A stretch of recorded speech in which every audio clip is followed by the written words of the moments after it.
Hello and welcome to another video on your Salesforce Pro Suite self-implementation, where we're helping you walk through your implementation of Pro Suite for your company. So in today's video, I'm going to take you through, it's always feel like it's good to get to know the system, right? So all the previous steps we've walked through kind of talk about the system, getting you familiar, getting you comfortable, because something about it, we just need our hands-on experience, right?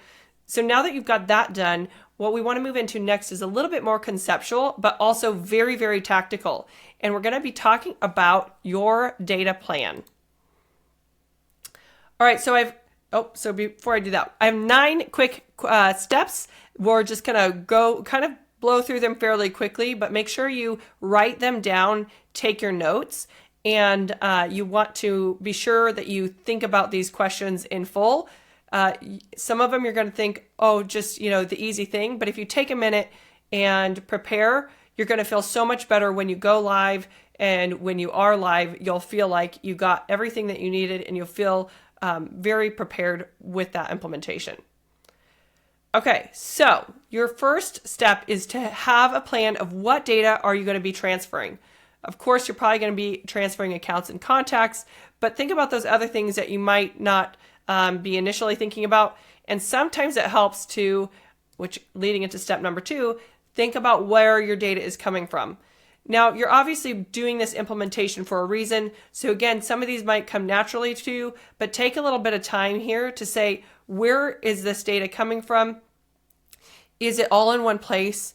Are there going to be multiple sources? And again, sometimes it's just nice to see it clearly on a piece of paper so that you make sure you cover that when you go live, especially if you have teams where users are storing that information on spreadsheets or in their phone. It can be very beneficial to make sure you have that listed down so that you prepare that, so that you incorporate that in your implementation plan. So you want to ask yourself right now, is there going to be time to clean up your data in your existing system? If so, you want to start now, right? So often, I'm just going to go big for a second here. So often, what I see happening is, honestly, a lot of times the systems aren't even the problem. The fact is that people need a reset and they need a reason to clean up all their data and get it in a new, fresh system. And that's what makes them feel so good. So do take the time now, if you have a system, to clean up that data in that system. And then check, decide who is going to be the owner of the various, you put in list number 1 and step number 1, you wrote what data needs to be transferred. But then in number 4, you need to write down who is going to be the owner of that data, right? It's really important because you also want to use that same person or people. It will probably several people, and make sure that they check the data once it's imported to verify its accuracy. All right, in number 5, you need to determine how much data you're going to transfer.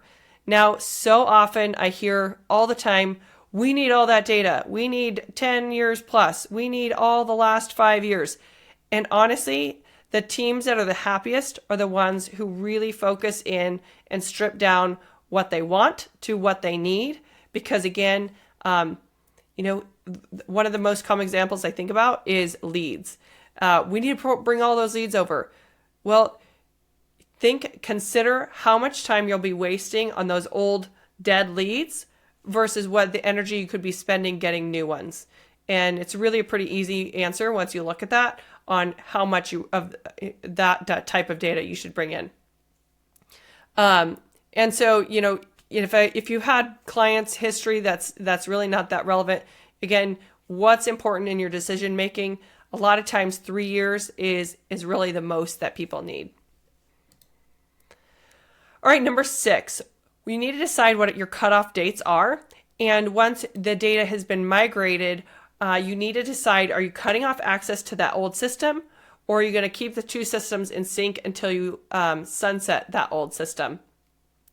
And honestly, my preference is to cut off the access.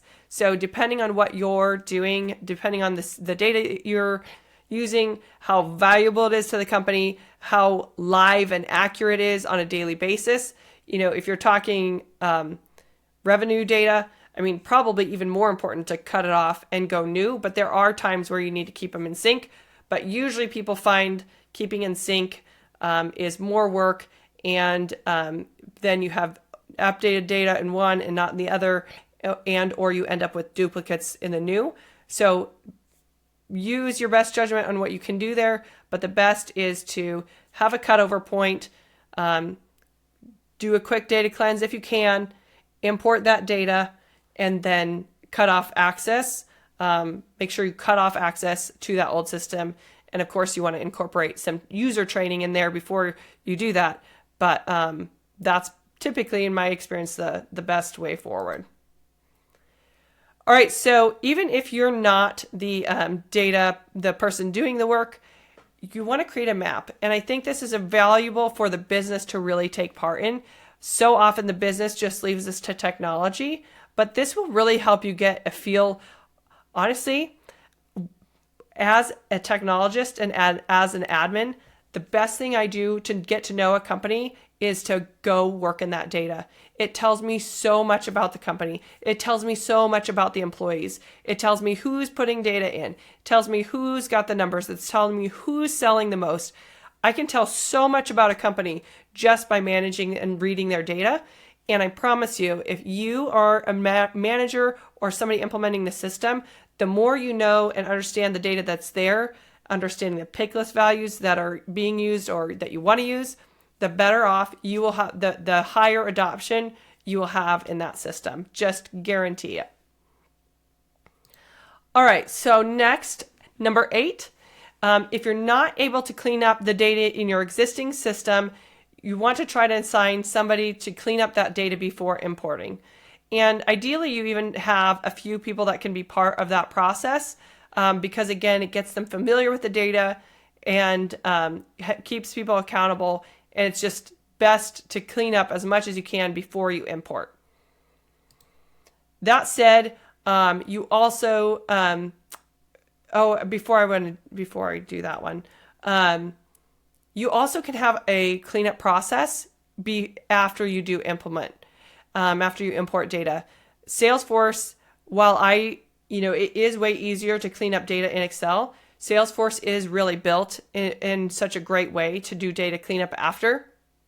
But just know your end users will have to be part of that process, and it does kind of put a down. Like I typically, if I want end users to do some extent of the cleanup, but I try to keep it focused and narrow. In part because it helps them learn the system and it helps them get comfortable with their records in the new system.